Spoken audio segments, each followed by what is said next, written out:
doing? You guys, good to see you all here. I know some of you weren't here the last time we were here. So I'm going to pull up the agenda and I'll kind of go over what we're going to go over today and kind of discuss what we went over the last time we had a meeting, which is about training and the cultural competency plan and how we can build our team in regards to cultural health. Okay, give me 1 second. Are you still able to let people in, Patricia? I am. I'm doing that. As they Oh, show up, I'm hitting the button. thank you very much. Appreciate it.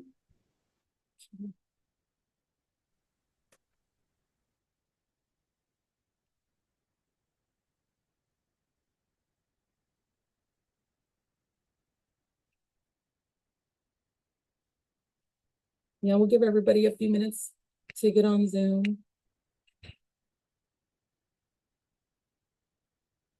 Randall Cole, you just missed him. He was here, but he had to leave because he has a leak at his house he needs to go Oh, fix.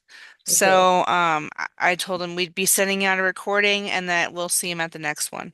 Right. Okay. All right.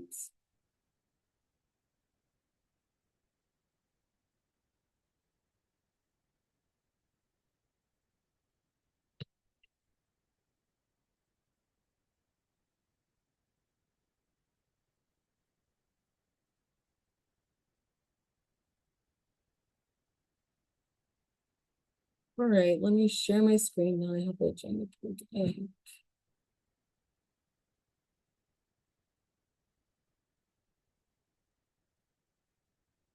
Okay. Can you guys see my screen? Okay, so here's our agenda. Usually I go around and check in and ask everybody, like what they hope to get out of the cultural competency meeting, what brings them here, what they hope to get out of this cultural competency committee. So we will do that in a second. First, I want to acknowledge the land that we're on. We are on the northern and eastern Pomo lands here in Lake County, California. And today we're going to talk a little bit about the structure of the Cultural Competency Committee. Um, and if anyone wants to be a note taker, but we do have it recorded, so that's okay. Observer, if someone wants to let me know, give me some feedback later on what they gathered from the committee and what they gathered from what we discussed today, that'd be great. And then we're going to talk about the planning committee for trainings. And then the topic, we're going to review and update some information. We're going to talk about that. We were going to talk about the cultural competency final plan. We do not have it finalized yet. It's in the works. And we also have an example now.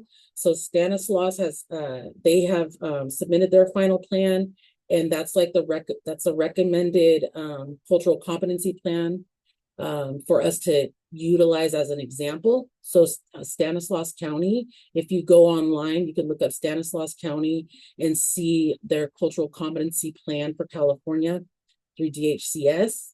And it'll show you like all the criteria they've met. And so that's kind of what I am looking at for our cultural competency plan moving forward, that we can kind of resemble something to that nature of theirs. So we'll talk a little bit about that, more about trainings today though. So we were talking before about intercultural competency proposal, such as like a multicultural training and things like that. We talked a little bit about intercultural and what that meant to some people. And the people that were sharing that last time are not here today. So maybe we'll table that for now. Another thing I discussed this with supervision about what type of tablecloth canopy colors are we going to be using for the Cultural Competency Committee, which our information is going to be changing soon to Behavioral Health Services Act language. And because it's changing to that language, we're going to change pretty soon, the Cultural Competency Committee is going to be called the Behavioral Health Equity Committee and the Behavioral Health Equity Plan. So the information will be changing a little bit about in regards to that. But it'll be focused on cultural health. So that maybe that's something we want to think about when we're developing what we want our tablecloth to look like, and the canopy, the colors and things like that. So Randall Cole was going to present today. He is not here. So the discussion today is going to be about trainings there's like 4 different trainings that we've discussed here. So we were talking about a multicultural training. We were talking about, I was going to bring up a mobile crisis response team, a cultural mobile crisis response team training, and then another training called working with tribal communities, and then another training called training management on cultural diversity. And so in that aspect, I would think that we would find cultural managers that could train other managers, such as like with the mobile crisis response team, finding cultural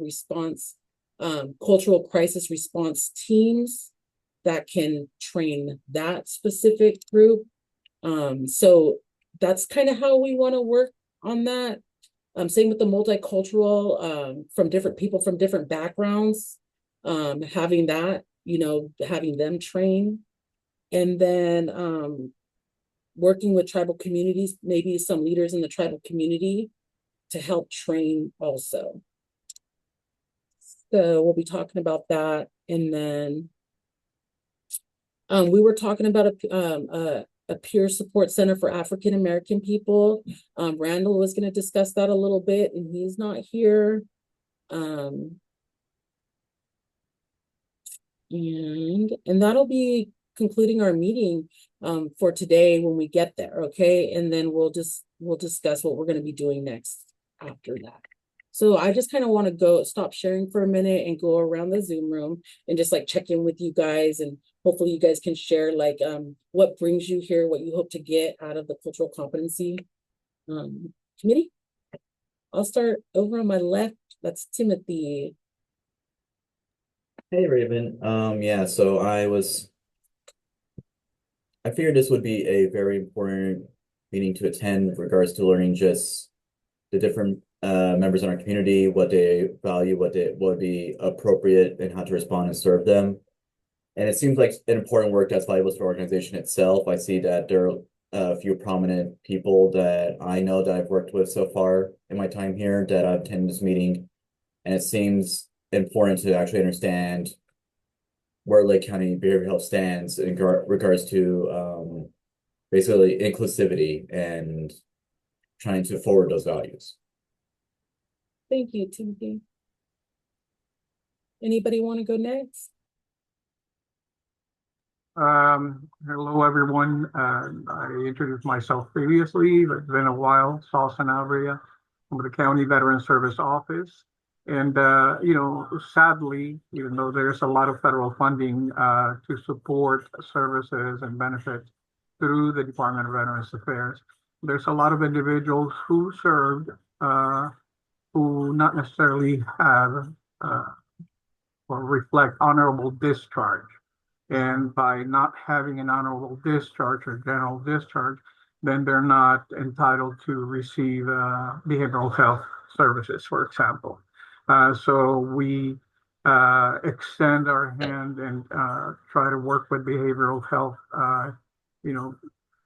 eagerly to provide services to all these individuals in need. It is, as it has been mentioned in the past, extremely important for this cultural awareness committee to be proactive and have the support the community does require. So thanks each and every one of you. Thank you. How about you, Rebecca Faria? I just thought it would be good to come and learn what you guys are doing and see what this meeting's about and stuff. Thank you. Melinda?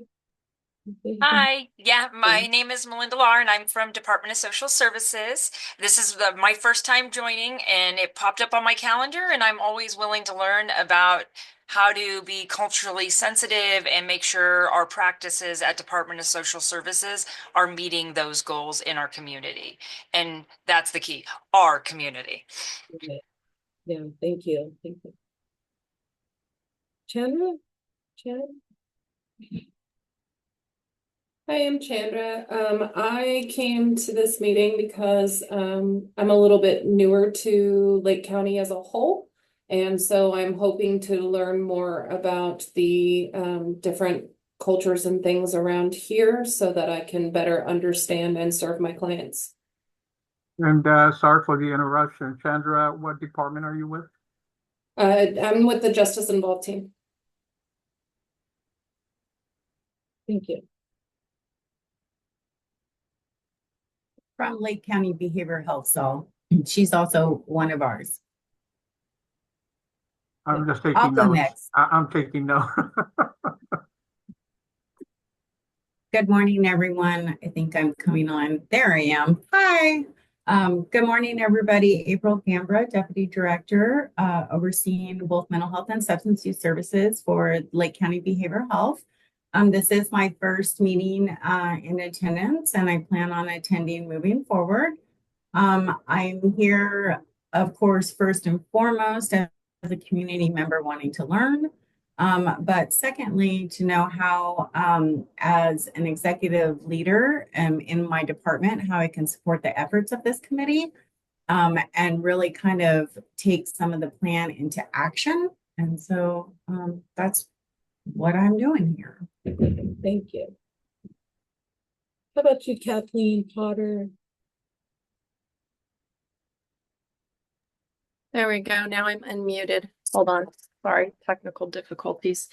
Good morning. I am a co-partner with Chandra under April Justice Involved team, and I think this is such a great idea. Like I said before, so this is not my first meeting, but we just have such a wonderful, diverse community in Lake County. And so I just see it as something that could only be positive moving forward in terms of how we help and engage with our clients in the community. I think it's exciting to see that we've already changed a few little things, like what we're going to do moving forward and stuff. So I think we're on a good path, Raven. Thank you. Thank you. Thank you. How about you, Leela? Hi, everyone. I'm Layla Romero. I am the Health Equity Coordinator for Lake County Health Services. And so I participate in this group because, well, we're talking about behavioral health and having cultural awareness and sensitivity, and all of that very much affects the health of our community members, and really everything does. One of the things that I talk about really often is the social determinants of health and what resources and an environment you're in, how they all affect what you have access to in terms of your health and your health outcomes. And so my job is to try and improve health outcomes for the populations in Lake County that are experiencing health disparities. And we do have, we're a small community, so data is hard to get sometimes, but one of the examples I talk about a lot is in Lake County, if you're Native, your life expectancy is 10 years shorter than average. And so that's just a huge injustice. And it's so wrong and heartbreaking to me. And so trying to address things like that, but also trying to do a lot of educating. A lot of people don't understand how your culture and your identity affect your health or affect your life or your experiences. I know that one of the things that has been coming up a lot for us in public health is the recent election and feeling unsafe and feeling like our work isn't going to be moving forward. But I'm so incredibly lucky to have this group and feel like I have community here. And I know that it's hard for a lot of people to understand. I know one of our coworkers was saying like she didn't understand like why people would be feeling unsafe, like what the election has to do with our work. And I mean, that's her experience, and you know, not everyone experiences our community, our you know, state, our country in that way. And so trying to do a lot of educating and talk about cultural humility a lot. And so I'm very happy to be part of this group. Thank you. Thank you. How about you, Julia Gray? How are you? What do you hope to get out of the committee?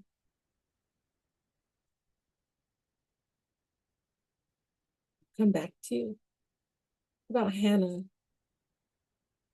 Hi, I'm Hannah from First Five Lake. I'm here just to kind of like Rebecca, to just see and sit here and see, and be at the table and see what's going on with our county and make sure that we are being culturally competent and inclusive, and we can always, work to improve ourselves and what we do. Thank you. Ken?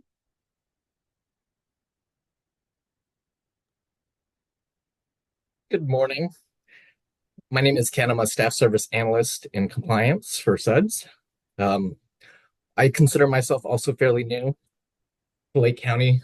Moved down here 2 years ago, so I'd love to learn a little bit more about the various diverse cultures within Lake County, and maybe possibly even provide an insight or background from a Japanese American perspective. Thank you. And welcome to our county. Thank you. Melissa Popland? Hi, I'm Mel. I'm on the behavioral health compliance team with Ken, and I'm here to offer any support from compliance perspective, because that's definitely an important part of compliance. And from a personal note, I know how important cultural awareness is. And so I would just want to say thank you, Raven, for leading this committee. It's really nice to see this committee up and running. Thank you. Appreciate that. And I think that, I'm not sure, did I get everybody? Patricia, do you want to check in? Patricia's always here with me. I know I'm here every time. I'm Patricia. I am the MHSA data analyst. It's going to take me forever to be able to say BHSA. And I mean, I'm sorry, I have a sinus cold today, so I'm not really able to think very clearly. I'm just here to help Raven out however she needs on the technical side of things. Thank you, Patricia. Yeah, so I think Julie, I think she might still be on a call. But whenever you want to check in, Julie, just let us know and go ahead and stop us anywhere. Okay, let's see, let's go back to the agenda. So, this is a pretty interactive group. I like to hear from you guys and hear from the community, you know, what you guys think. I'm a talker, so I could talk a lot. So I'm gonna try not to do that. I'm gonna try to share the space, right? And so like, what do you guys feel about the Proposition 1 coming out and us changing from the MHSA to the BHSA? How do you guys feel about that?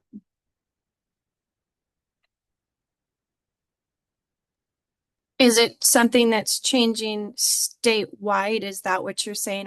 I think I Yes. missed that part. Okay. Right. I think it makes sense because of the simple fact that, you know, our mental health affects our behavior. It's synonymous basically, but I think as a general overview, when people say, oh, mental health, a lot of people in the public have a different perception of what that is and then you say behavioral health, and that is something that is more inclusive of how people are in the community and how they act and react to other people. So in that vein, it does make sense to me to do that.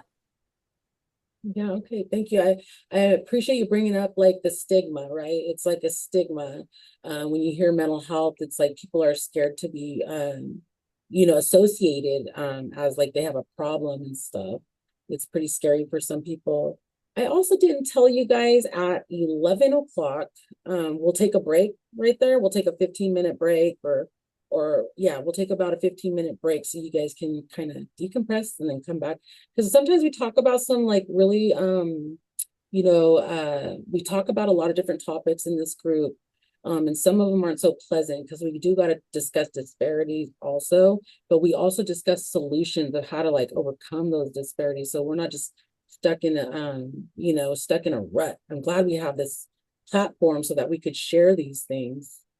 So yeah, let's see. So anybody else want to talk about the change with MHSA and BHSA and do you see the difference or how is that going to affect you or your department? And I do have some materials that I can attach to the next meeting invitation, the way I do with the flyer and everything, for folks to kind of get familiar with what exactly will be changing. It basically it's an amendment to Prop 6. Oh my God, I should know this. Prop 4 or Prop 64. I'm sorry, everybody. It's my cold, I swear. It was an amendment to that proposition that created the Mental Health Services Act back in 2004. Now they're changing it to the Behavioral Health Services Act, and it's going to change where a lot of our funding is supposed to go and what kind of programs will be in that bucket of funding. It's going to include more substance use services and stuff like that. So I'll find out from Scott what I'm allowed to share like publicly. I don't know what's internal and what's public. And as soon as I know, I'll add whatever educational materials we have to the next invitation so people can check it out and maybe alleviate some of their worries about what it might mean, because I know a lot of people were a little upset about it passing. So Thank just you. wanted to put that out there. Thank you for Patricia for doing the legwork on seeing what information can be shared because I didn't, let's see, I'm trying to remember primary wise if I even was working. I think I maybe just started working at behavioral health when Prop 1 was passed. And I am kind of curious to see what changes that will bring. Even in conjunction, I'm sort of separate topics, but in conjunction with the proposition that was passed recently, where basically it's this, basically we kind of have a pseudo three strikes law with regards to theft offenses under a certain amount and drug related offenses, if I'm not mistaken. I remember which. No, it's Prop 36, Timothy. Thank you. Thanks, Timothy. I'm gonna put it in the chat for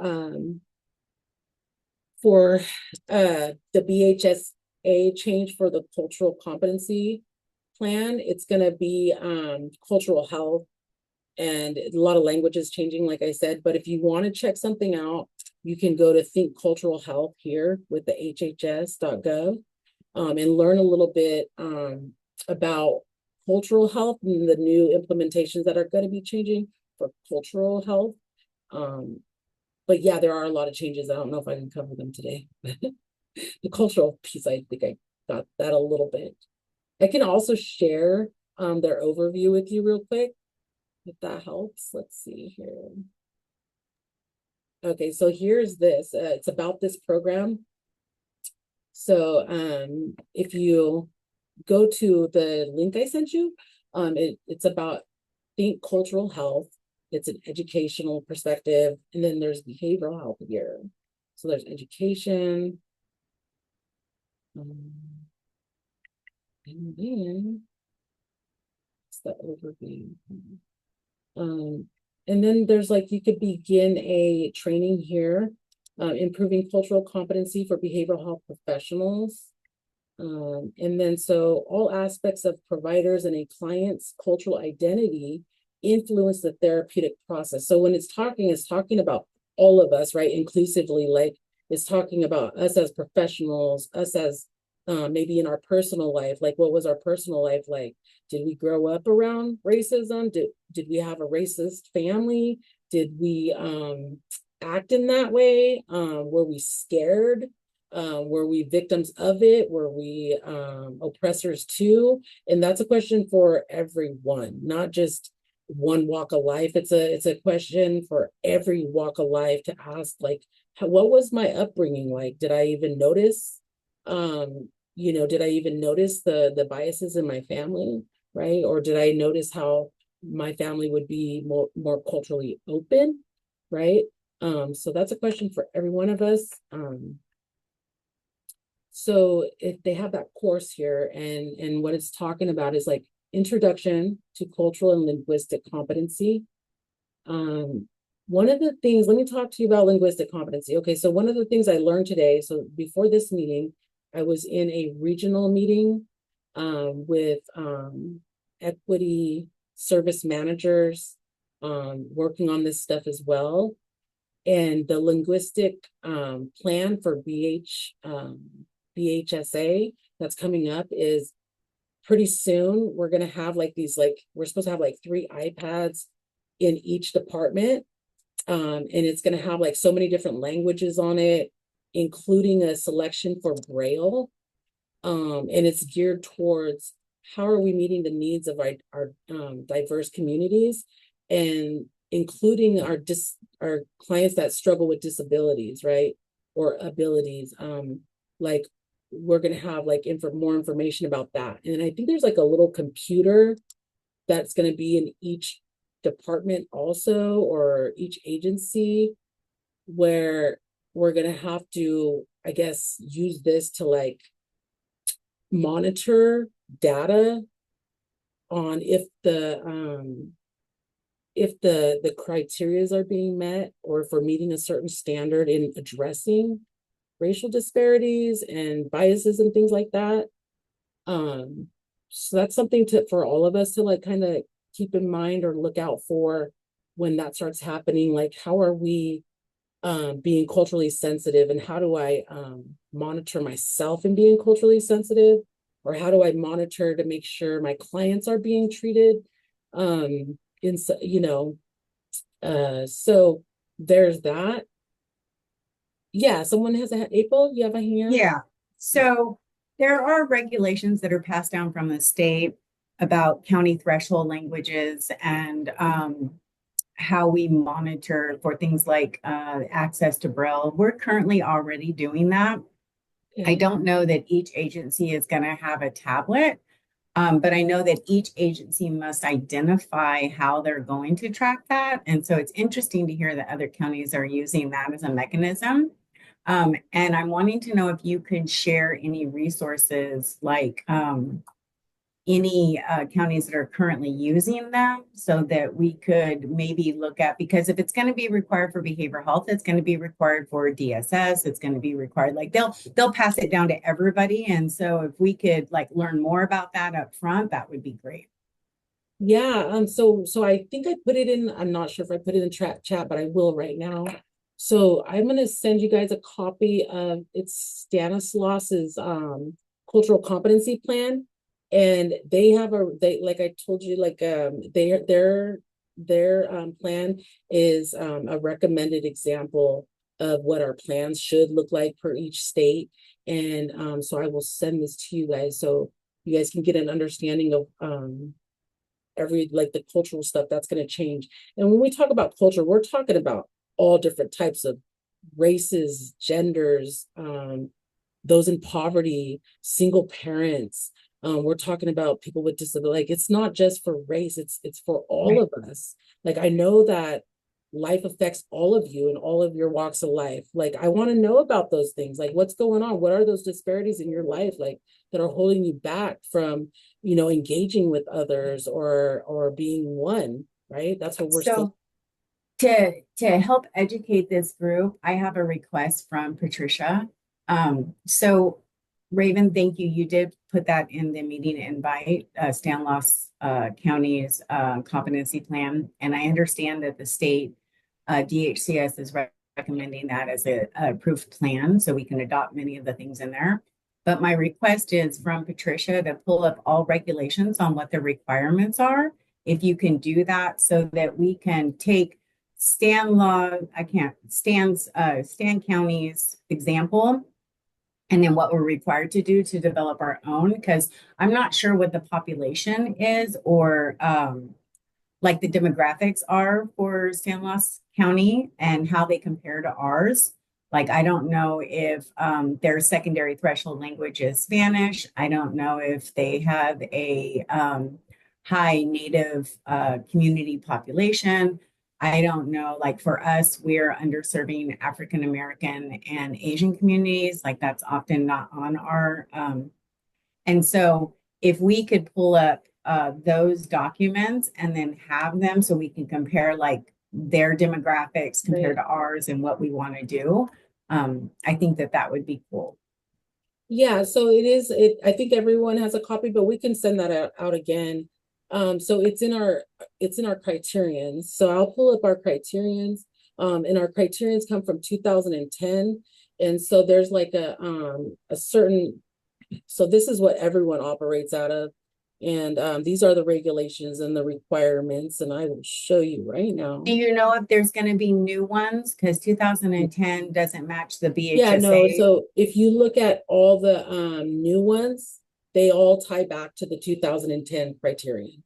So this is like the foundation of the cultural competency plans is the criterions, the 8 criterions that get adopted through each yeah. And so then do you know what amendments happen to the new ones, like what they're building on? So the criterion is still there. And in the Stanislaus, that's the most recommended published one out right now. So their criterions, they show how they transform that into the BHSA, which is when you look into like cultural health and the BHSA that's coming out for Proposition 1, 2025, you will see the criterions in there as well. Okay. So here's that. So what they're looking for and what they're going to continue to look for is commitment to cultural competence. Criterion 2, updated assessment of service needs for all walks of life. It's talking about all people. And for all people, criterion 3, strategies and efforts for reducing racial, ethnical, cultural, and linguistic mental health disparities.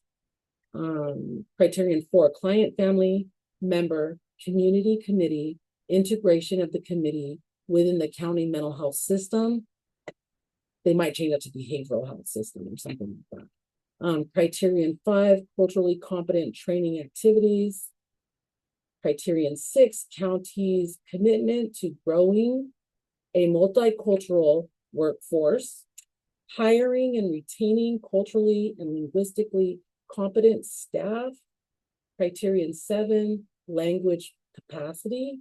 Criterion 8, adaptation of services, like maybe accommodation or something. So this one is the original document.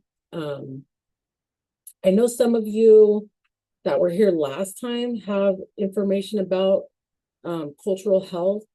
So in the I can show you guys some more information. And maybe Patricia, I'll put this in the here, I'll send this to you guys right now too. So this is the old this is where it originated from. That's why it's important to have this, is because this is the original structure of it. And then here is the new stuff.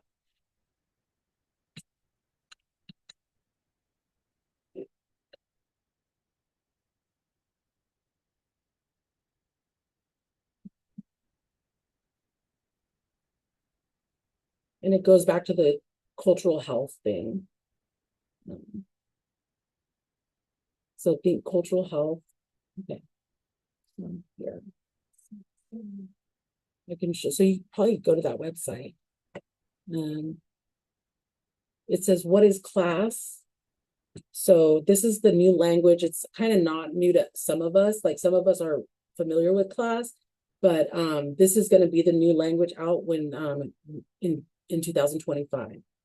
So class is culturally and linguistically appropriate services. For us, culturally and linguistically appropriate services, class is a way to improve the quality of services provided to all individuals, which will ultimately help reduce health disparities and achieve health equity. Class is about respect and responsiveness, respect the whole individual and respond to the individual's health needs and preferences. Health inequities in our nation are well documented. Providing class is one strategy to help eliminate health inequities. By tailoring services to an individual's culture and language preference, health professionals can help bring about positive health outcomes for diverse populations. The provision of health services that are respectful of and responsive to the health beliefs, practices, and needs of diverse patients can help close the gap in health outcomes. The pursuit of health equity must remain at the forefront of our efforts. We must always remember that dignity and quality of care are rights of all and not the privileges of a few. So you guys can also go into each one of these brackets and look into these and just, research and see what's going on with this initiative. Do you guys have any comments or questions so far? Not yet. I'm pretty familiar with the class standards because I know there's 15 of them. I just don't know if they've added any new ones yet. Okay. Let's look at the 15 class. Should be on your left, the national class standards, the PDF. National class. There Okay, you right. go. Okay. Thank you, Ken. You're welcome. All right, so here it is. National standards for culturally and linguistically appropriate services in health and healthcare. So I think, yeah, you guys can find that there, but do you want me to, I'll send you this link as well. Maybe that might help. It might be the same link. This option, 1 second.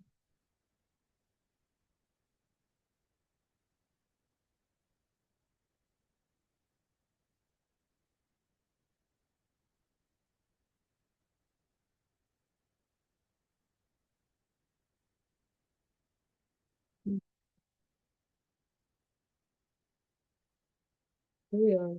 The national class standards are intended to advance health equity, improve quality, and help eliminate healthcare disparities by establishing a blueprint for health and healthcare organizations and then here they are, the 15 of them, and they come from the Office of Minority Health, which if you guys go to the Office of Minority Health, that's another really good resource.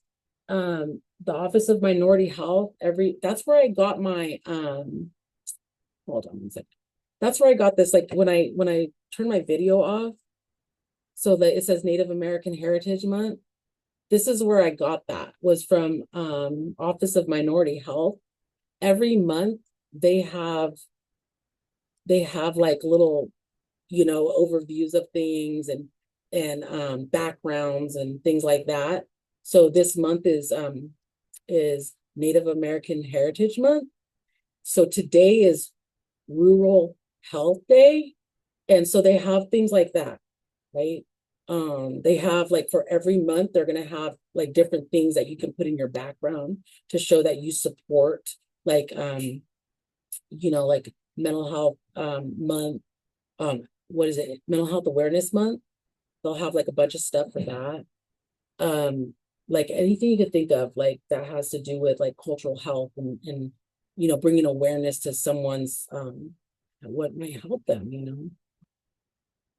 So here it's broken into like 4 sections, the class standards.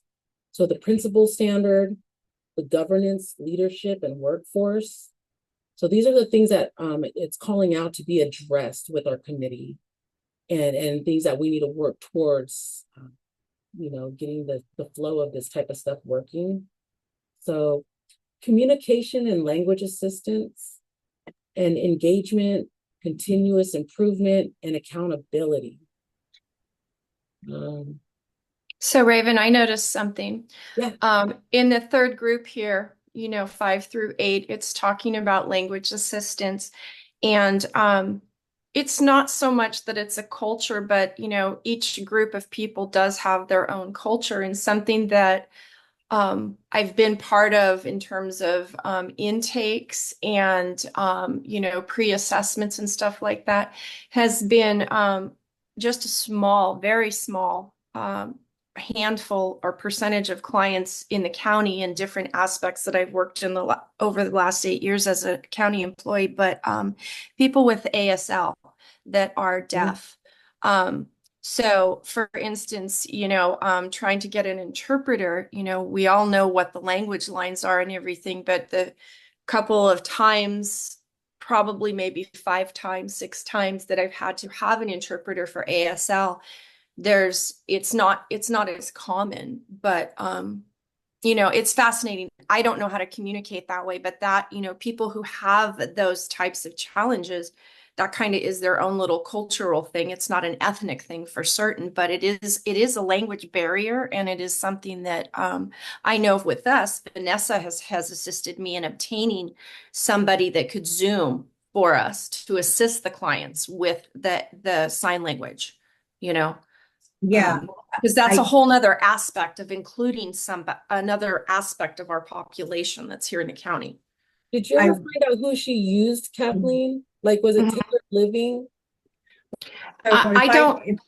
If Go I ahead. may, during Thank our you. recent DHCS audit that we had, one of the things that Ken could probably speak to is that we're required to make sure that we have that availability. And so we're currently working on a Braille system and making those things accessible. So within our department, Vanessa or a compliance team would be the person to help provide that information, or we can give you an update of our findings and what our response plan is.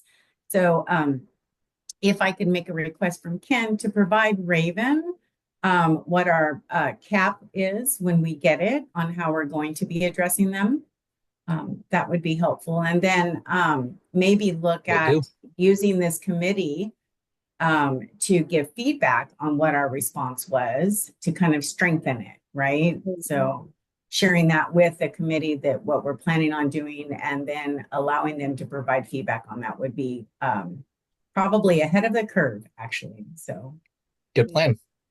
Yeah, no, that sounds really wonderful, April. Thank you. And I actually did an intake with a gentleman that is actually back on my caseload. I did an intake last summer with him, but he's back on my caseload, and he is deaf. And so, something that should have taken 45 minutes took like 2 hours last time. So I just wanted to say that when we do deal with people that have sign language and stuff, sometimes it takes longer. But I thought about that when you were talking about tablecloths and things like that. Like if we're going to have anybody in the committee, I have no idea if there's any county employees that would want to be on our committee that know ASL. I think that would be something that would be kind of cool if we all keep in the back of our head. Right. I don't know. That's just my input. I want to give Sal, I'm sorry, Raven, I know it's your meeting, but I have comment to that. I want to give Sal an option to respond. Actually, I don't have a comment other than here for the veteran community. I do have a ASL knowledge, experience, and even though within the veteran community is not that required or needed, if available, if time is available, I give myself as a lamb of sacrifice. That is so beautiful. Your phone number in the chat. Maybe I can ask you a few questions about ASL later or something. Thank you. What about getting the tablecloth in Braille? That was the only thing I was going to ask. Is it an option to get Braille on the tablecloth that we're going to purchase? That might be innovative in and of itself. That would be really awesome to do. Awesome. Thank you. I know I can purchase it if you can do the research on getting, once we've decided what we want to do, I'll go ahead and purchase it, but maybe look and see if that's even an option. Okay. Yeah. I see Layla with the hand up. Yes, I just wanted to say that I think that's also such an important conversation to have. When we think about culture, a lot of the time oh, Saul, you only sent your phone number to me, not the whole group. But when we talk about culture, a lot of the time we think about our like ethnic culture or like our background. But culture is so much more than that. Like urban culture is different than rural culture. Or like I'm from the East Coast. So East Coast and West Coast culture is very different. Like I don't know how to make eye contact with people here. And even just, with the deaf community, I know that when just from watching like Instagram reels that your nickname in your deaf community is such a huge and it's such a huge thing in the deaf community. And so and even other things like the LGBTQ plus community, like we all have like different cultures, not just based off of our ethnicity, but so much more than that. And I think that's something that we don't talk about a lot. Thank you. Thank you for bringing that up. So true. I think these are really great ideas. I really appreciate your guys' input a lot. And is there any more comments? Does anyone else want to add to this conversation before we move on? So we'll talk about the tablecloths now. So we have so like April said, she'll purchase them. So we're hoping to find some colors and maybe all kinds of colors, who knows, right? To the tablecloth and the canopy. And what this is going to do is it's not going to be just me going out and providing cultural health services. It's us, right? So when there's an event or something, I would really like for all of us that are on board to, be able to volunteer sometimes. Like, I could take one weekend and someone else can take another weekend or whatever, whoever's available.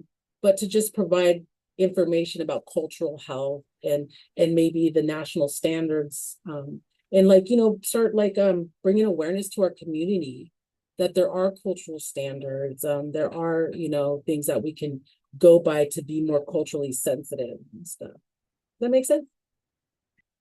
Does anyone have comments on that? Hi, Jermaine. I think informing, sorry about that. I'm No, not go sure if ahead. we're doing it part of. No, just jump in, chime in whenever you want. Okay.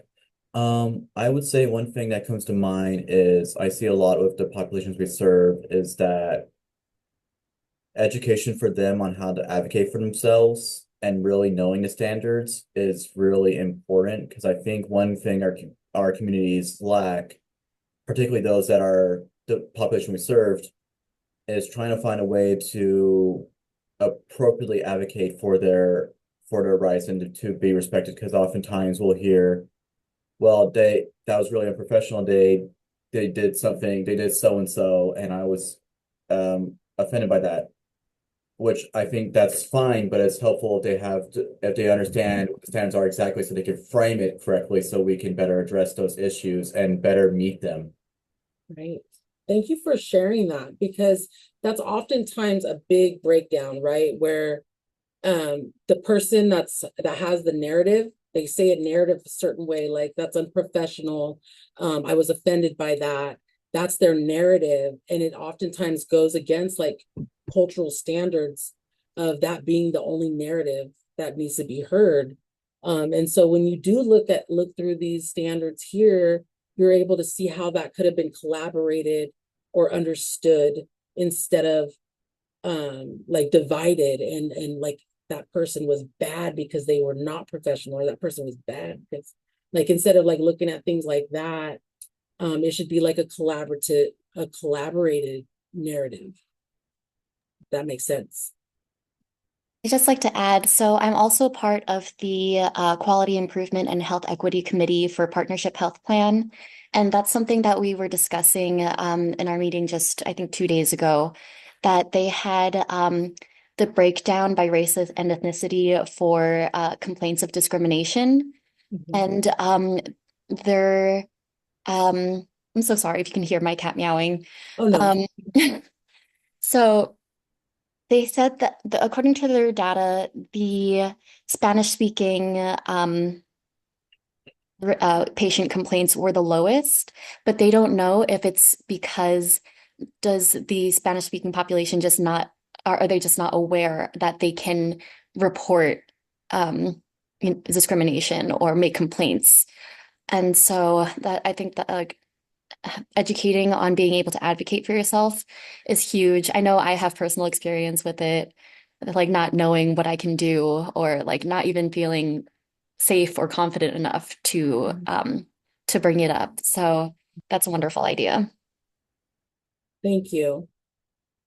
Or even having that available for them, right? Written in Spanish, like a lot of and reaching out to the Hispanic communities and being able to provide those surveys that ask those questions, like, do you feel like you are being, are you being victimized or something like that? Like those would be good questions to ask. And we don't know if that's why we're not collecting numbers in that area, maybe, or something like that. I'm not really sure. Good to see you, Patricia. Hi. We do have a couple minutes before we go on break. So if anybody wants to chime in on what we're talking about right now, we're talking about the low numbers of complaints for people complaining about discrimination, and maybe that speaks. I think that so we have our Hispanic population, and they had the lowest complaints filed for discrimination. So is that the reason is it because they don't understand how to file the complaint or where to file, or if it's written in Spanish, or is it because they don't have those complaints? That's what we're talking about. Go ahead, Megan. So first I want to say I'm disappointed that I couldn't hear your cat, Layla. But so I do want to agree. We need to advocate, or we need to help people learn to advocate for themselves. The system is designed to keep people down if they don't fit a very specific parameter. The system is not going to change until we all learn to fight for our own rights, to advocate for ourselves. The system is broken and it needs to be fixed. But if people don't feel comfortable advocating for themselves or not knowing how, I know that in my previous experience, I didn't know how to advocate for myself or for my family within healthcare providers. And that meant we did not receive the same care as everyone else. And that's really unfortunate. So I would definitely encourage us to go out and do some outreach and teach people how to advocate for themselves, because on an individual level, that's going to be the only way that change happens for them, quite frankly. Great. Thank you. I think many times people just don't want to, ruffle any feathers. They want to make a scene or make things worse for themselves, so they keep quiet. Right. Or sometimes people just come up the way they was raised, not to say anything, to keep your hair down. So I think that's probably the biggest reason why you don't have a whole bunch of complaints from the Spanish community, the Hispanic community. Thank you, Jermaine. It's a difficult thing to be brave, right? To like stand up for somebody else, especially like it's easier to stand up for someone else than yourself, right? Sometimes, and sometimes like when we don't stand up for somebody else, like we're probably for sure not going to stand up for ourselves if we're not standing up for somebody else. I think that's just something, that's just my opinion, I guess. But I'm thinking like, someone pointed out to me not that long ago, the difference between allyship and performance allyship. So like there's a real allyship where we look at ourselves and how we're going to protect those around us and from these things, and how we're going to protect ourselves from these things. So that there's that. And then there's the performance of it, to where we're saying we are going to do it, we will do it, and then we don't do it, or we don't follow through with the action piece, right? And that's a tough space for anybody to be able to trust that. People really want to trust in somebody that's gonna protect their rights, right? Or protect protect the environment's rights and the community's rights. Yeah. Yeah, So Raven. So yeah, I think it was me that was telling you about performative allyship. yes, it was you. I remember. But another big part of that is, having the image of being an ally for your own benefit. So like, oh yeah, we're gonna write equity into this grant proposal so that we get the grant, or we're gonna do it so that we look good and we can pat ourselves on the back without it making any actionable, like foundational change that the people who are being marginalized actually need and want. Yeah, thank you for that, Leland. So it is 11 o'clock. We're gonna take a 15-minute break. You don't have to leave the Zoom room. You can turn off your cameras or whatever, and then at 11:15 we'll come back and we'll finish up our agenda, okay? Thank you.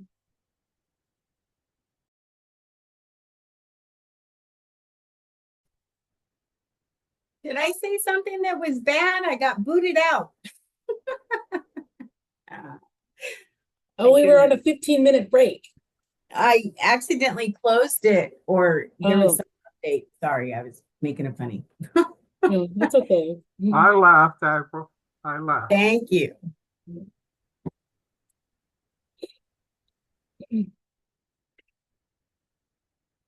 I hope everyone had a good little break. All right. So let's go back to the agenda real quick. Let's look at the agenda.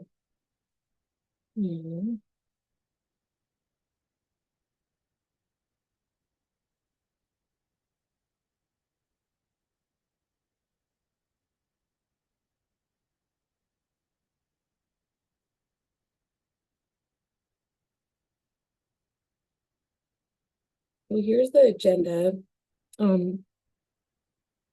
So we're still in the process of the cultural competency. We talked a little bit about that at looking at Stanislaus for an example. So we that's as much as work we could work. That's as much as we could do with that for now. One of the things we talked about last time was how do we identify the need for an inclusion plan in the workforce? And we're still working on that. We talked about intercultural competency proposal, such as to do intercultural competency work, such as trainings and things like that, like where we're going to get the funding and how to go about proposing it from our committee to get funding to do these things. What are your guys' thoughts on intercultural competency proposals?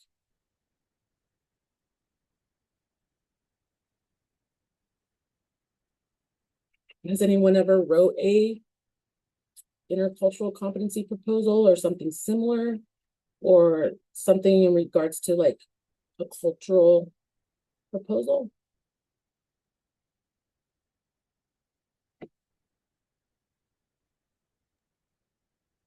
So I know you mentioned trying to create a more diverse workforce. Was that part of this agenda item? Mm-hmm.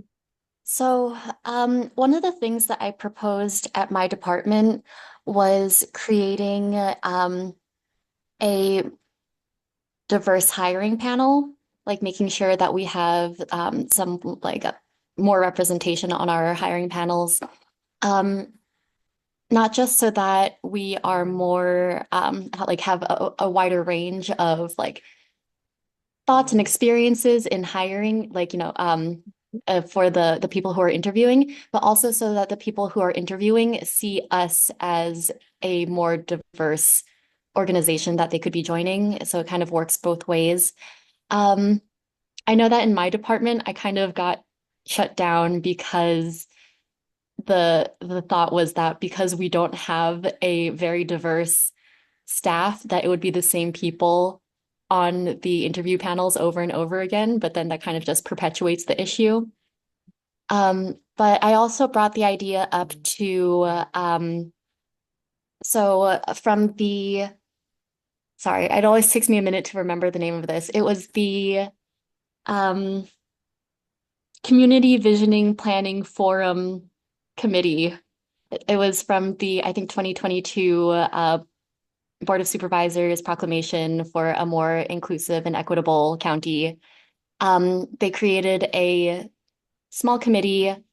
So far, it's been me, Matthew Rothstein, who is the deputy CAO, Elise, who is the director of behavioral health, the director of social services, and our new defense attorney. So we've been discussing on how to incorporate more DEI work into the county as a whole. And I think that I told them about what I tried to do in my department also. Oh, I'm sorry, and the director of HR. And again, the director of HR was saying that because we don't have the most diverse community, it's going to be harder to create diversity in our workforce. But one of the things that we didn't discuss, so our county employees, there's a higher rate of white employees than there are in our community. So the white population is overrepresented in our county staff. But one of the things that we're not talking about is that because there are fewer opportunities for like higher education for marginalized community members, is there, like we're not talking about the barriers, the upstream barriers to why our BIPOC, our people of color in our community aren't equally represented in our county employees. Okay. Thank you for that. And that kind of calls out the 2, 3, and 4 of class standards of the governance, leadership, and workforce. And that's why I brought it up was, but I know April has a question, so I'll get back to that. Go ahead, April. So first, Layla, can you share any documentation that you did in those efforts? Can you share that either with myself or the committee? Any recommendations that you had? And second, as leadership for our department, when we make the task so large, it's hard to manage, but I heard a lot of small action items that could be done. For example, Jermaine is still here. He represents, as an African American male, a diverse population and background. He was recently included in one of the interview panels. There are requirements that have to be I know specifically for our county department, there are requirements that must be met. So for example, when interviewing for a supervisory position, it must be a supervisory level and above. When interviewing for direct service case manager, it can be anyone who is a classification above.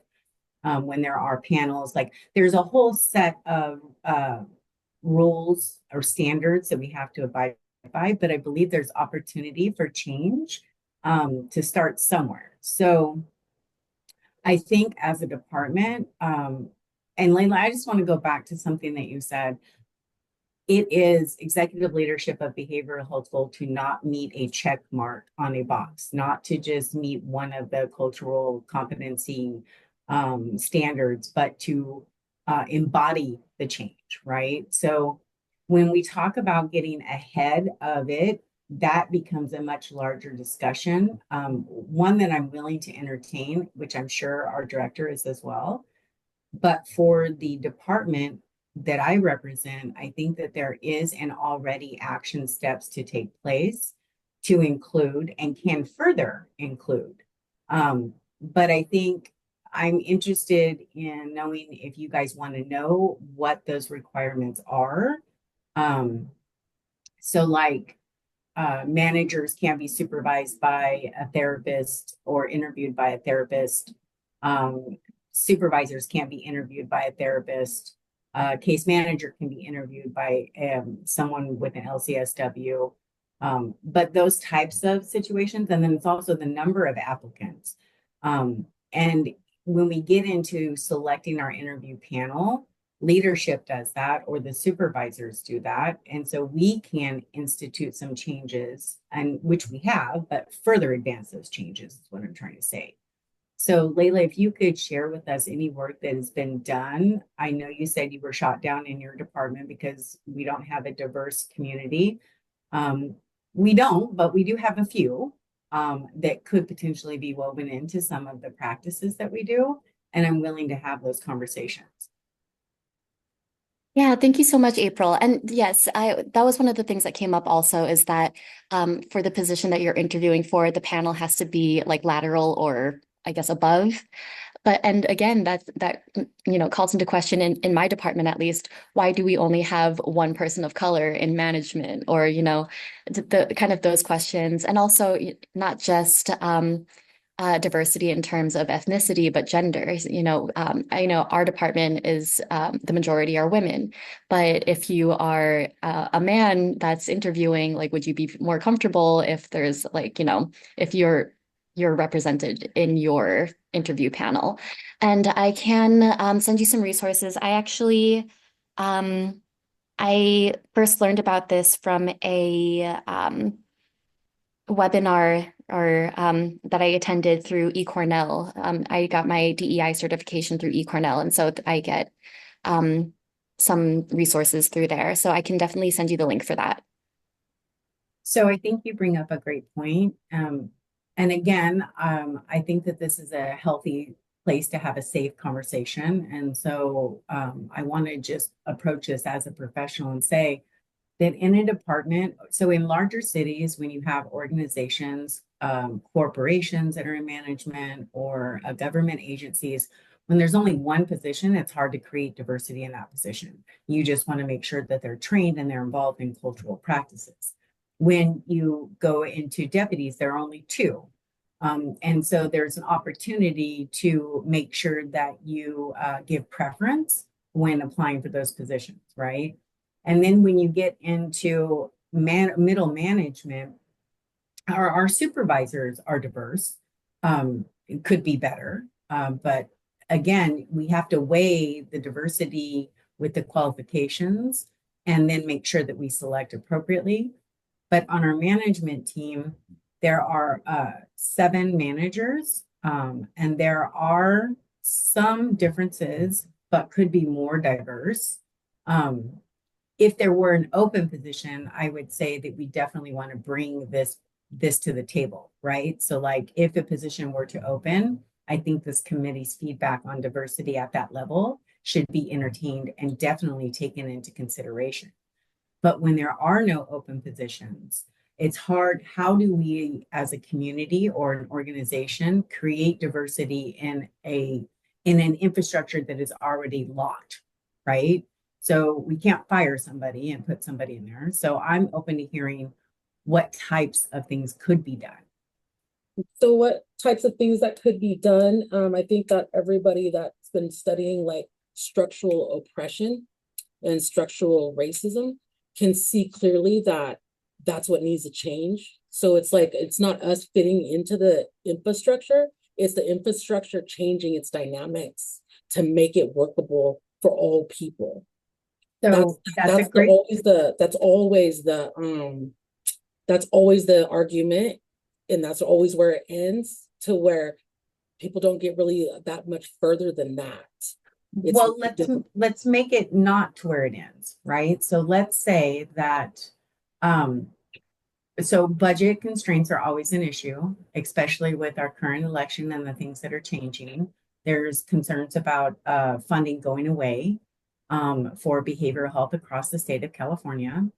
But when we add another position, or if we add a position that their duties are to make sure that diversity and inclusion are practicing, like we put somebody in that position in the management team, that's conversation for future. That's something that we consider a year, 2 years down the road when budgets are being relooked at. The conversation should not end. It definitely needs to continue, but we need to plan for those opportunities and try and get ahead of the curve and know that right now I don't know that change can happen today or in the next 6 months, but looking at future budgets, grants, things like that to support having a manager in that position, definitely should look at, definitely should be entertained. And by no means am I shutting down the idea that we should be looking at that. That's not what I represent. What I represent is an open and honest conversation about the challenges that we have for today and try and plan for a future. So I know that Saul or somebody said that there was a lot of money going into cultural diversity and making sure that it's inclusive in the workforce. And I would like to bring those resources forward as potentials for grant applications or things to fund positions of that nature. We're going to be more successful in that avenue than trying to deal with our county general fund or our current budgets. Does that make sense? I think that one of the questions that comes up also is when we say there's no money, right?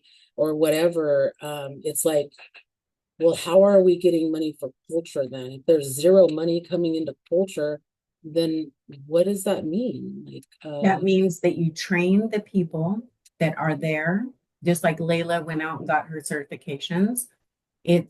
So one is positioned and then one is making sure that one is being trained. Right. So like that's not what I mean. I mean, so there's like funding sources that are coming to our county. Right. And so there's like the cultural center. I'm pretty sure they get a nice amount of money, right, for whatever they do. No, that was an innovation. So maybe you can help us understand yeah, those are. Yeah. So the MHSA is a 3-year plan that was developed out of community feedback.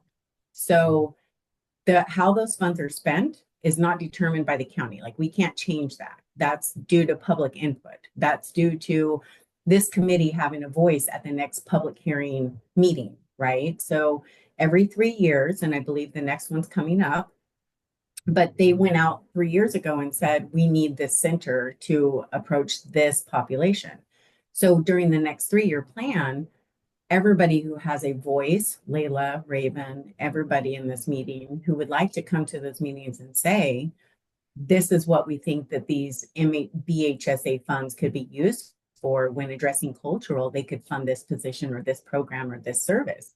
That's where we tie it into our budget. That's where we get to make those changes.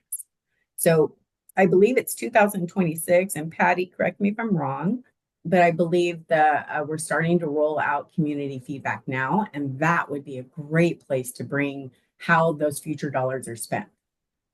We do have our community meeting coming up. I have to look on my calendar. I think it's at the end of January, but I'm not 100% on that.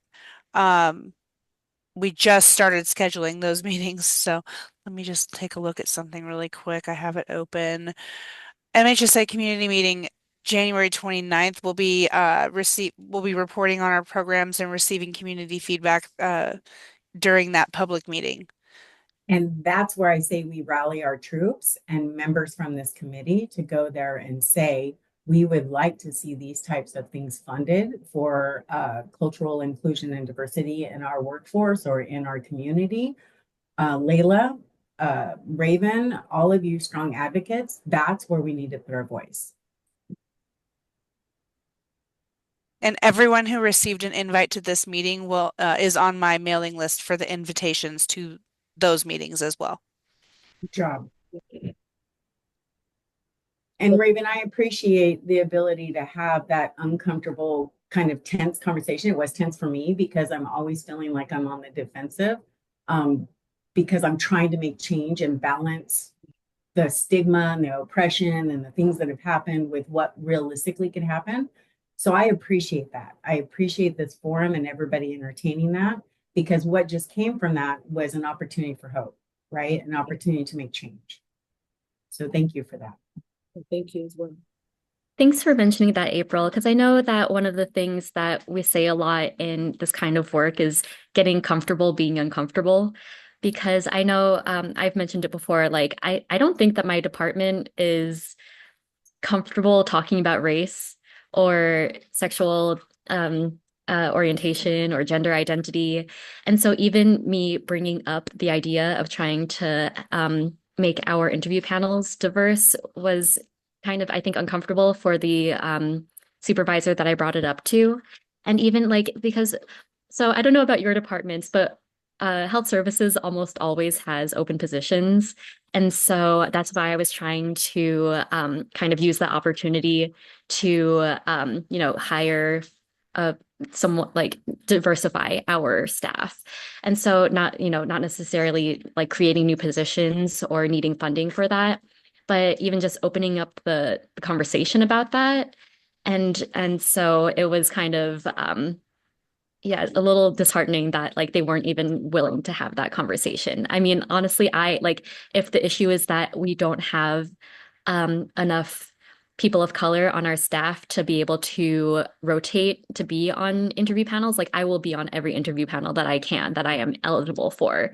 Like, and we do have staff that are willing to be that person, but the idea wasn't being entertained. But also, I just wanted to say that Raven and I have begun to have those conversations, and I was a little bit apprehensive about having them because I'm not sure how to manage it when it's so large, right? But having this conversation, I now see an opportunity to have Jermaine or Raven or others a part of at least the pool from which we pull from, depending upon the position, right? So having that conversation, I'll take all the way up to the top. And I'm willing to get uncomfortable. I'm willing to address my own crap. I'm willing to address the crap of others. And so I think that that's a great idea.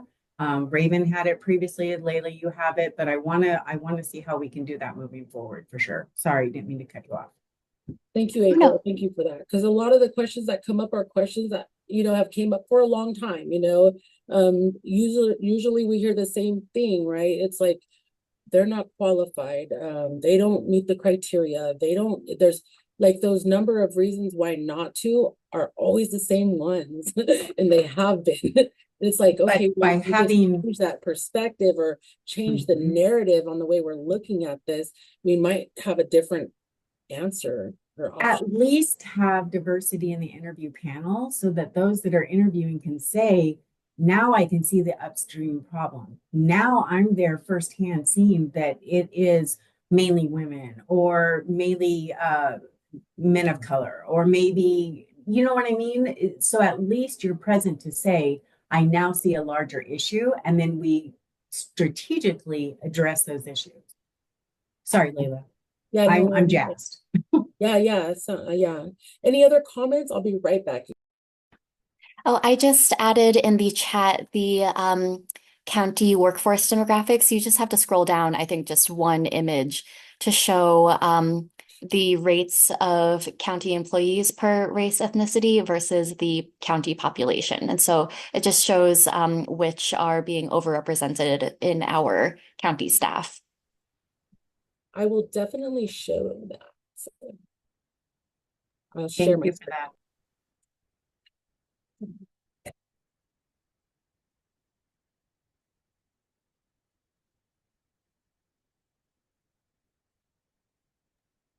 I know for us at Behavioral Health, one of the things that is often joked about is that women rule this department. It definitely is. I saw you chuckle, Tim. Sorry, I've just ever since I've been working, even with my past job, working with adults with disabilities, even when I worked at McDonald's, somehow I always end up with women supervisors. Never bother me, but it just made me laugh when you said, I'm like, I've only worked under women this whole time. Yeah, we did have historically, it has been led by women. We've had a few directors that were men along the way, but for those of you that have been around for a while, Christy Kelly, Linda Lovejoy, like it has historically been ran by women. But creating diversity, we have one man on the management team. And so changing that is also worthy of conversation, right? I would feel uncomfortable if the odds were turned, so just being open to that as well. All right, so there's that. And female workforce, 56%. senior management, 20% people of color, 56% female. Thank you for sharing that, Layla. I just remembered that this was being recorded and on YouTube. It's great. I don't think you said anything wrong, April. No worries. Thank you for that reminder though, April, because I did not know that this was going to be on YouTube. Yeah. Yeah. There's that. No, it's okay. I don't say things in these meetings or behind closed doors that I wouldn't say to the world. I learned that lesson a long time ago. Right. So I'm gonna go back to the agenda, and let's talk next about like what types of colors.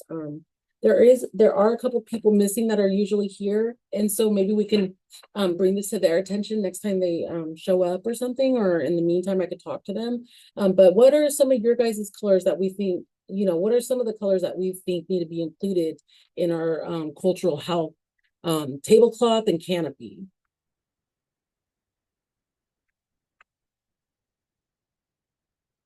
And what types of pictures should we use?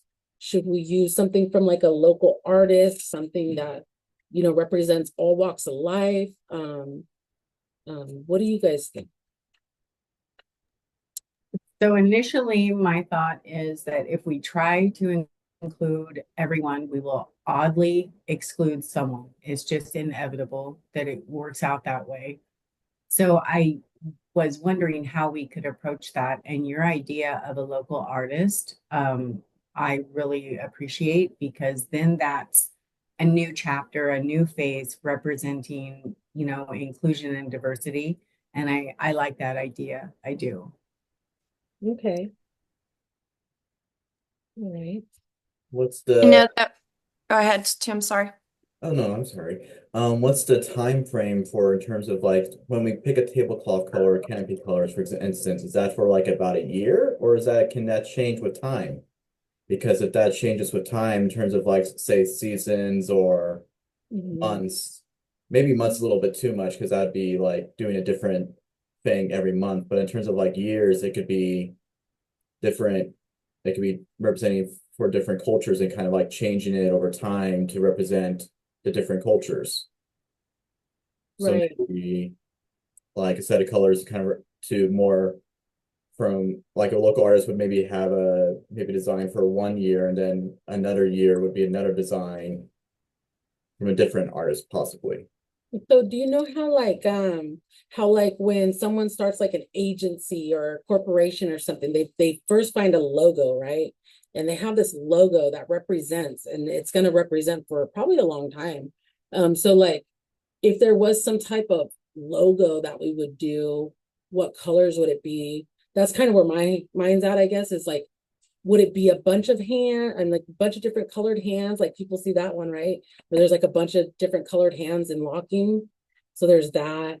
But like thinking about something like that could be sustainable, that can last a while and still be meaningful over time. Including the colors, including those things. Go ahead, Megan. I just want to hop on board on recommending commissioning like a local artist for something like this. I think it is a brand logo is essentially what we're looking at. We want something to be recognizable. We want something that we'll be able to use in perpetuity, essentially, because I feel like we won't necessarily know we'll be able to repurchase things every year. And I think April kind of hit it on the nose, is if you try to include everyone, you're almost certain to accidentally exclude someone or something. And on top of that, it gets really busy. Like what I'm picturing when I was first hearing this discussion starting was kind of chaotic. Whereas I feel like if we have a local artist who we would need to pay, I mean, that's something that we would need to consider too, because we shouldn't expect labor for free from artists. But that would be something that could be cohesive and keep for years to come. And I think that would be beneficial. So there are small funds for those types of things to do, and embedded throughout little grants here and there. Like I'm thinking of the mobile crisis outreach, cultural, like there's all kinds of little things, but if it's big, pots of money, then we get into like the larger MHSA or VHSA conversations, but the little ones we can justify. So paying a local artist, if that's the route we go, that could definitely be paid for. And I have a suggestion. Yeah. I'm sorry. To piggyback on like what April was saying and also what Megan was saying, I have somebody in mind that I think could do something like that for us. It's Lisa Kaplan. She runs the Middletown Art Cultural Center, and she just did the water towers in Middletown, which they redid like a native blanket or whatever. But Lisa has so much behind her, and you know, I know her. I think she would do something like that or come on board with us because she's got so much behind her in terms of cultural stuff. She's Jewish. She does the native stuff. She runs the Cultural Arts Center in Middletown. So that's a suggestion, because you know how we have all of the, oh, awesome, April. You know how we have the different murals that are in the different communities around the county, you guys. You know, and then Elise said something at one of our all staffs a few months ago about having the giant murals or whatever. And then we also have Gloria, who's a painter who has painted many of the murals around the county as well. So I was thinking maybe we could do something where we could maybe put out a notice to get the people who paint those types of murals to be involved, maybe. We Oh, could cool, do, Megan. we could do an RFP. We could do a single case agreement. We can do that. But I did want to share that Lisa has been in contact with us to do that mural that you were speaking of, and that's probably where I would go. Yeah, that's where my brain went. I mean, it makes sense. And you and I and Morgan or Megan are all on the same page with her too. I think it'd be beneficial for sure. Well, you can definitely invite her to our meetings, or to reach out to Megan or yourself or I or whoever, right? You could just definitely make that contact to ask some questions to see if she wants to be involved. Right? What do you think, Megan? Go ahead. So I mean, I can say from working with Lisa on this and several other projects, she will want to be involved. There's not really a question. The only question is really, and it sounds, I'll be really blunt, is pay, because she does really advocate for her artists to make sure that they are being paid for their time, because art is undervalued, unfortunately. So that will be the biggest barrier. She has requested anytime we have any sort of RFP that has anything to do with art or culture that can work with art, send it directly to her and she will pass it out amongst her artists, things like that. So I know she would want to be involved, at least if we have an RFP. I don't know if she could attend meetings like this because she has quite a lot under her belt as well. And I know this is kind of a large commitment for some folks. But I know that if we sent out RFPs, we 100%, we would get multiple offers from her. She works with, recently I've attended, she's had like Hispanic, Latinx cultural events. They've done a lot of, I know they do like a big Juneteenth thing every year with the local Black community, things like that. She's really involved, and she wants to focus on culture and art. Thank you. I'd like to meet her. I don't know her, but I know there's a lot of stuff going on in the Middletown Art Museum place. I always hear stuff, good stuff. I would love to introduce you to. Have you seen the water towers, Raven, on Rabbit Hill in Middletown? No, but I did hear about them. Yeah, they even painted the top of them, so from the aerial looking down, you can see the top of them are even painted. It's pretty fantastic. That's awesome. Sounds really cool. All right. Well, Megan, you're more than welcome to give her my number or something. I don't know if that's the same person. Somebody gave me someone's number to start attending meetings out there for the African American population. They're for their Juneteenth. So I was gonna, Mary Wilson had given me a number for someone out there. It could have been her. I'm not really sure. Maybe I'll look at that message. But yeah, you're more than welcome to give her my number. Okay, so at this time, we got no colors yet, you guys? Or like, is there any? If I may, there was actually one in the chat. For Layla brought up violet for like a symbolize unity. I think that's actually a pretty, I kind of like where she's going with that. Whether or not I would necessarily go with violet, it would just kind of depends on what everyone else thinks as well. But I kind of like the idea of going with a color that maybe symbolizes more universally with, I mean, obviously there's like differences between different cultures, what certain colors represent, but I think there are colors that generally have some kind of more, almost more universal application. Like, if you're like maybe looking at colors like red, for example, might be seen as more like it might be seen as aggressive color in terms of that's association when some people see that. Um, and like blue typically being considered calming, but I think like violet for unity, I think that's a cool one. I personally like violet. I kind of like purple. So All right, thank you.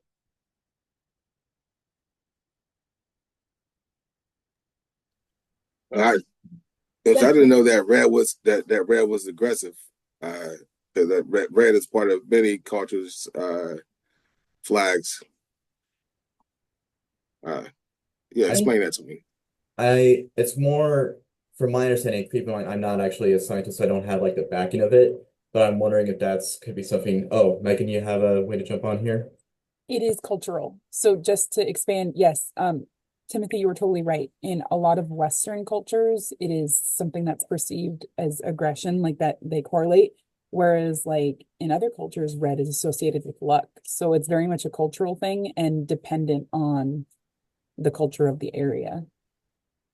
How about maroon as a border? And if we did like a light violet, because like what Megan was just saying, like I know the red can be associated semi-negatively with some, but then there's red on the Italian flag, there's red in the Hispanic, culture flags as well. But if we went with something that wasn't so super bright, maybe because the lilac is kind of pastel-y and maroon is not red. I don't know.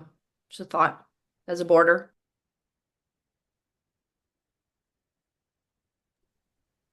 Thank you guys for your ideas and thoughts.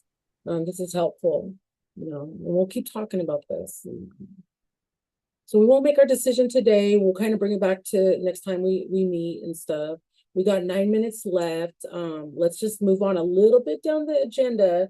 So we talked about the colors. I do want to talk about the different types of training.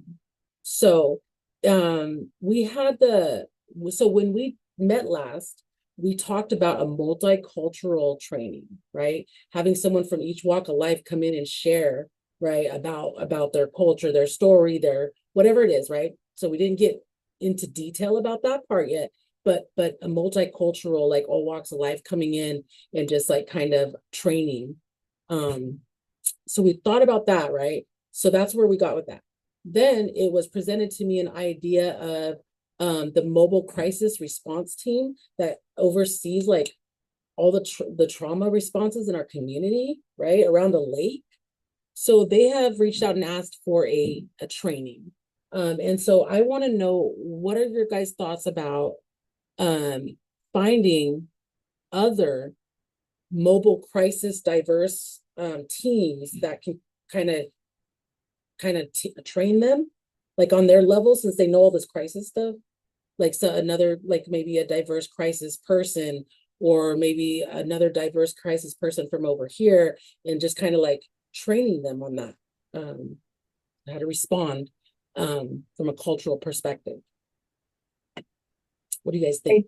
I think that that's a great idea. What I would like to provide is so there are regulations and guidelines that must be followed for Department of Healthcare Services mobile crisis response. And then there are guidelines for our crisis grant funding that require the specific types of trainings that must be implemented to different, both to the teams and then the communities, but there are guidelines and regulations that we have to follow. And I believe Raven, I can ask Alvin to give those topics. And then when you're trying to decide whether or not it's something that you or a contractor or another mobile crisis do, we can see whether or not how big or how micro it needs to be, maybe different person for different types of trainings. But having the requirements of what's needed in front of this committee might be helpful. So let me see if I can get that to you. All right, cool. Thank you. All You're right, welcome. so there's that. And then we got working with tribal communities. So that's another one. A lot of people do want to learn how to work with tribal communities. And we do have 6 tribes around the lake and 7 total. 6 government recognized tribes and then 1 that's not, but they're all tribes. So there's a lot of tribal people around the lake. Some people have never met a Native American before they moved here, you know. And so we do want to know about our culture around the lake and the history of what's taken place. So there was a lot of genocide in this land. It's called the Bloody Island Massacre, and you guys can look it up. And so if you look up the Bloody Island Massacre, that's why people have a lot of opposition against the name Kelsey out of Kelseyville, due to him being an oppressor and not just like he wasn't just a government official, he was an oppressor, and many other things that were not very good. So you might want to look that up if you're here in the community. And so anybody that would like to bring one of their tribal elders or knows a tribal elder that might be a good speaker or something to teach us a little something, that would be awesome. And there are, like I said, many tribes around the lake. So I'm going to definitely reach out more to them. I know that I've invited the tribal communities here to the platform, but like they kind of are a little shy sometimes and they don't really get involved too much with outside agencies and government too often, but we're trying to break that barrier. We're trying to, you know, build like some like collaboration. So hopefully, like one of the elders that came to our last meeting, he told me he didn't want to come back because we didn't talk enough about the tribal disparities going on.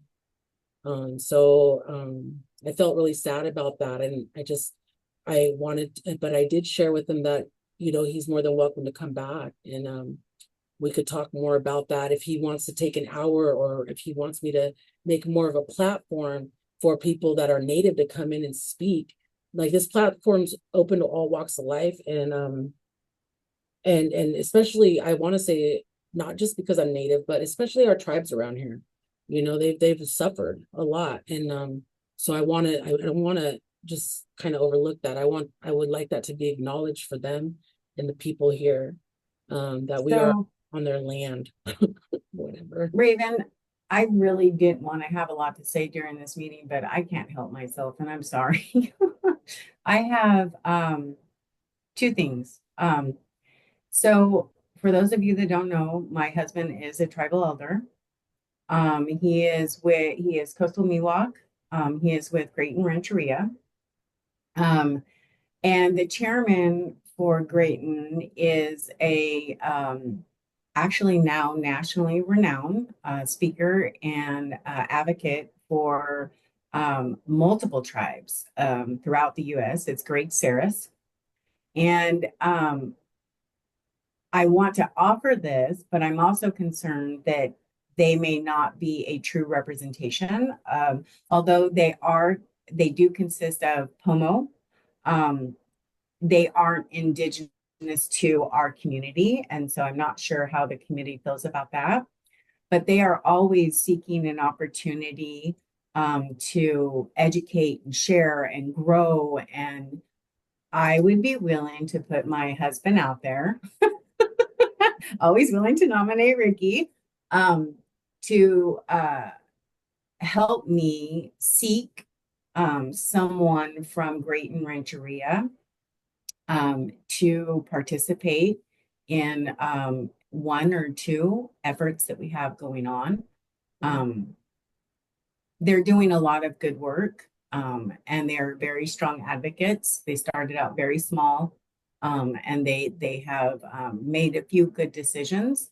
And so their influence sphere has kind of grown. And so I would like to just offer that. Thank you, April. That would be awesome. Yes, we would love for that person to speak. All my husband would do is cuss, so I'm not going to ask him. Oh, he'd fit right in. No. Leela, I see you have a hand up. Yes. I think one of the greatest learning experiences for me for working with tribal community members was the workshop that you held last year. And I'm not sure if that's something that's going to be repeated, but also, and someone else mentioned it in the chat, Kanokatai also held a workshop. There's, I think, had a fee associated with it, but also just wanted to say that really makes me sad that the tribal leader didn't want to come back because we weren't talking enough about it. I know I personally sometimes I'm trying to practice humility, and so I don't, I wouldn't want to be the one to bring up disparities that the tribal population is experiencing because I am not tribal myself. I'm Filipina, and my experience is going to be very different. But and so that's not a conversation that I would want to start, but is one that I would definitely want to participate in. But I will try to be more courageous in the future, I guess. Well, thank you so much. And your courage was enough today. I think all of you guys were really courageous, showing up and speaking and, collaborating ideas. And, some of you I never heard speak before, and you're speaking now, and it's amazing. And it's just really good, to have you guys here. And I hope we can continue this and catch up about these trainings. You guys are more than welcome to email me any information or questions you have. And so, yeah, that's what we're going to be working on in the near future. So we're going to be talking about a location, date, times, planning, and well, any closing comments? Go ahead, Melinda. Sorry. Yeah, I put that in the chat. Our leadership team at Department of Social Services, the director and all the deputies attended that training in Corning. And I have been to several trainings like this because my former career for 10 years is at child welfare, and we're very aware of the genocide that happened in our community, and we're very aware of trying to be culturally sensitive. I will say this is the first training that really gave the history of the discrimination, not our opinions of it, but what is written into doctrines of the United States of America, the doctrine of discovery and what that really meant back then. And it was amazing. And I will say there was a fee. I know our director, Rachel Dillman, is looking to bring them back into our community to do the training. And I know she would be open to opening it up to our other partner agencies. So I will get in touch with Rachel to find out an ETA possibly on that. I know the holidays are here and everybody's just like trying to triage staff more than anything. But Raven, if you don't mind, I will make sure you're aware of when that is happening, and I can share that information with this group. Thank you so much. I appreciate that. Yeah. Okay. So, all right. Any other closing comments?